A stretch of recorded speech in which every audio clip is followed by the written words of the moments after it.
미국 국무장관이 오는 목요일 중국 고위 관료들과 만납니다. 바이든 행정부와 중국 정권의 첫 고위급 대면 회담인데요. 중국 외교부는 이번 회담을 소위 전략적 대화라고 표현했습니다. 하지만 미국은 이 표현을 그다지 좋아하지 않았죠. This is not a strategic dialogue. There's no intent at this point for a series of follow-on engagements. 앞서 매슈 포틴저 전 국가안보 부보좌관은 중국 정부와의 이런 대화를 경고했습니다. Don't fall for a trap that Beijing sets time and again for administration after administration, which is to try to lure the United States into a long, formal, mid-level, bottoms-up negotiation. And they usually give it fancy names like strategic and economic dialogue or the economic and strategic dialogue and so forth. And 포틴저는 이를 협상 함정이라고 불렀습니다. In 2017, our trade ambassador, Bob Lighthizer, showed a chart to the president and to the whole cabinet that showed all of these various dialogues that we've gotten trapped in over the course of 2 decades and how the U.S. trade deficit and our hemorrhaging of intellectual property only continued to go up this escalator. It got worse and worse with each successive administration, each successive formal dialogue. So we should be talking on our terms and we should be speaking with actions. 트럼프 행정부도 비슷한 회담을 시작했지만 무역 분쟁이 심해지자 이를 포기했습니다.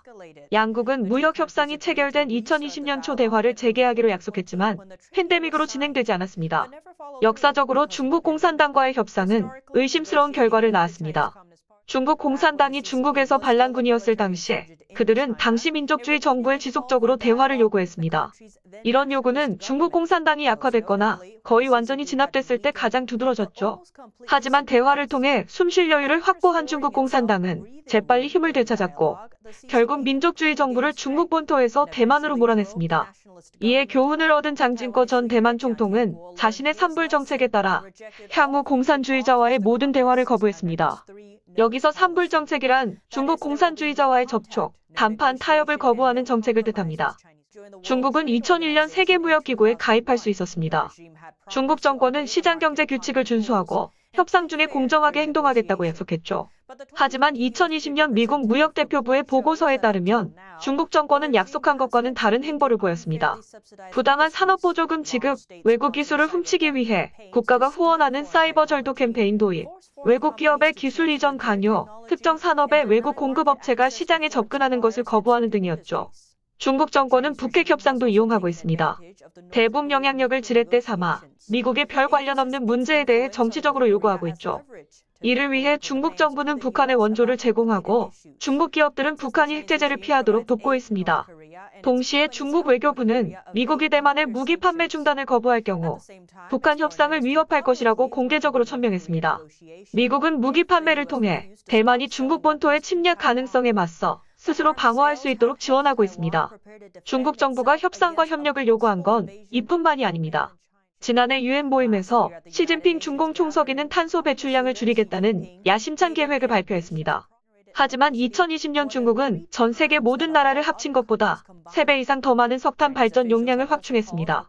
중국 관료들은 질병의 확산을 막기 위해 미국과의 협력을 촉구했습니다. 하지만 매슈 포틴저 전 NSC 부보좌관은 중국의 동기에 의문을 제기했습니다. 그는 트럼프 행정부 당시 질병 예방을 위해 중국 정권과 협력하려 했다고 밝혔습니다. 당시 잘 알려지지 않은 많은 독감 샘플이 중국 남부 농장에서 나왔다고 덧붙였죠. And so they have to share these new flu samples so that the WHO and the rest of the WHO members are able to prepare and analyze those samples and their genomes. China was unwilling to share those samples. And I got the distinct feeling over time that they didn't want to share them precisely because they wanted to withhold it as leverage to gain political advantage on wholly unrelated topics, things unrelated to public health and the safety of, billions of people. 최근 보고서에 따르면 중국, 러시아 및 이란은 자국 백신이 더 안전하다고 주장하는 한편 미국산 백신에 대한 신뢰성을 떨어뜨리기 위한 온라인 선전을 추진하고 있습니다. 지금까지 NTD 뉴스였습니다.